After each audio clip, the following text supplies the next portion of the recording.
was a sultry August afternoon. Sequential misfortunes had brought a man of even my wealth to sitting on a rugged bus stop bench.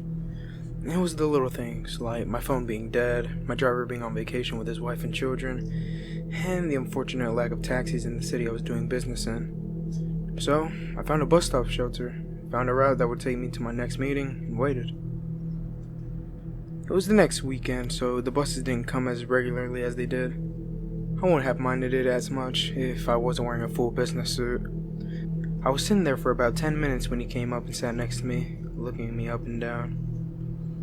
The first thing that struck me about the man was that he looked like Dmitri Shostakovich, the Russian composer. He was dressed well, but unsuitably so for the weather, just like myself. He wore a well-fitting green jacket with pockets on both breasts. A red sash was wrapped around the right arm, which nudged against mine in the close quarters of the park bench. He wore dark jeans with brown heavy boots. "Off to work even on a day like this?" he asked me. His tone was gentle, but brotherly. I did not feel repelled from him like I normally did with strangers, especially ones found at a bus stop in such a quiet part of town. He seemed to light up even this quiet part of town. "I'm afraid so," I replied. He sighed a thoughtful, I thought the conversation was done after this little colloquialism. I had thought it was a gentle moment between two men, and nothing more than that. "What work do you do?" he asked. I entertained his curiosity. "I'm a hedge fund manager." He grunted. Even without glancing at him, I could sense that he was disappointed. "Generating wealth from wealth," he said. "How does that work then?" The bus wouldn't come for some time. I hoped this wouldn't become a long, exhausting discourse on the evils of my work. Nevertheless, I felt a strange connection towards the man, so I gave him a simple explanation. "It's simply calculated risk. My work deals in taking potential financial blows so that other people don't have to." "Then how are you so wealthy?" "Who says I'm wealthy?" I said with a smirk, holding up my hands revealing my Rolex. He didn't seem to take the joke. "For every one of me, there are 100 who are in financial ruin because of a risk they shouldn't have taken. Well, not 100, but certainly a proportion similar to that." "So you profit from the misfortune of others?" he continued. There was a pause. I wanted to reply with a cutting rebuttal, but the conversation was reaching a point that simply did not deserve my attention. However, the man laughed knowingly and patted my knee. "I'm sorry," he said gently. "I didn't mean to offend you."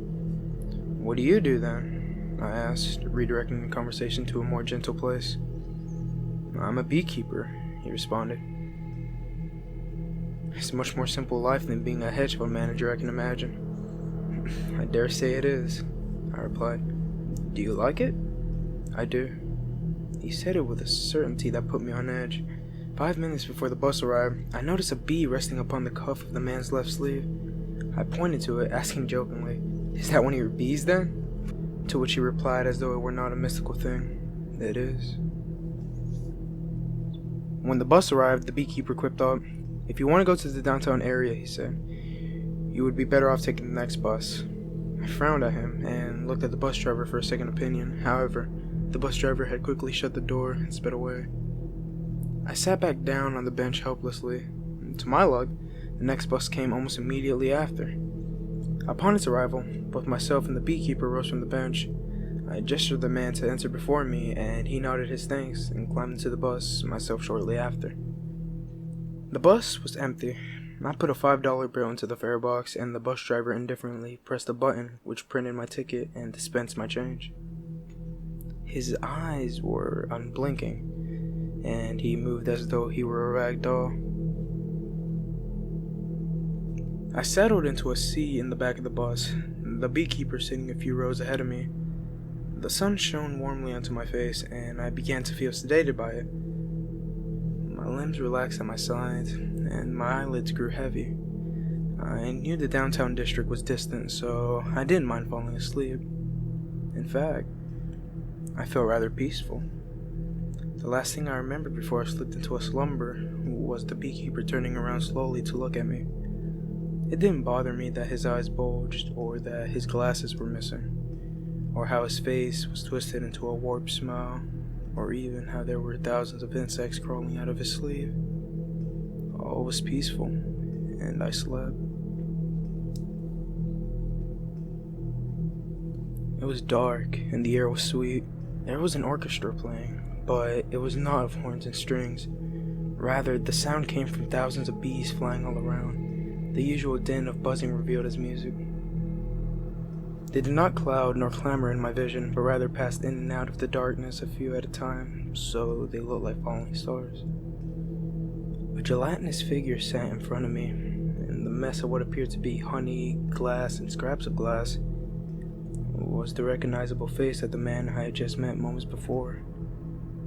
It was just moments, was it not? It spoke with a fleshly, guttural tone. "I'm sorry," it said. "Sorry for what?" I replied. I noticed, however, that no sounds came from my throat. My throat was far too relaxed to function. The response only existed as a thought, yet still, the voice responded. "All was supposed to be peaceful, but I failed. Soon the music will be dead. Soon the sweetness will turn sour, and soon all will be revealed to you as it is." I smiled, even if my face did not. "It can never be dead." Though, as if to disprove me, as if to show me my statement to be a naive denial, the bees began not to sing, but to buzz. It began with one wrong note, then another, and then another. Soon the flow and rhythm faded entirely. A bright light began to glow, revealing the walls to be layers upon impenetrable layers of honey. I began to become aware of my limbs. They were fragile, stick-like things, constrained and contorted by strands of strange golden silk. "I'm sorry," the voice coughed. Within the layers of the wall, I saw the contorted forms of people. There were children in school uniforms. There was the bus driver that drove away. Below me, sunken deep into the floor, I saw my wife. Her face was rotted and her bones stuck out of her skin. A pang of fear and sorrow shot through me. "I am sorry," the voice spat. I noticed that my stomach was rumbling with hunger. I felt that my mouth was dry as a desert, and I felt painful sores where my teeth used to be. "It was meant to be bliss. The voice cried. It was so meant to wash away the pains of the world." I began to feel nauseous. I began to flail my limbs helplessly in the air, and my right femur snapped under the duress. Terrible pain shot through my body. A sickly black liquid erupted from my mouth and onto the sickening pallor of the man. "Why?" I began to cry. My voice had come back, but my throat was torn, and my lips were crusted and brittle. "Why?" A deep rumbling began to echo through the chasm. The walls of honey began to crumble, reveal tens, then hundreds, then thousands of people hung up just like I was. They all cried in agony and fear just as I did. The form in front of me with the face I once knew fell into the chasm below. The bees began to fly freely in and out of people. I wanted to cry, but they forced themselves down my throat, their stingers ravaging my mouth and my throat. Soon the wails of the masses faded as they forced themselves into my ears. My eyes were forced shut, and against my body was thousands and thousands of their soft, hairy bodies. The golden strands that held my body withered and snapped, and I fell.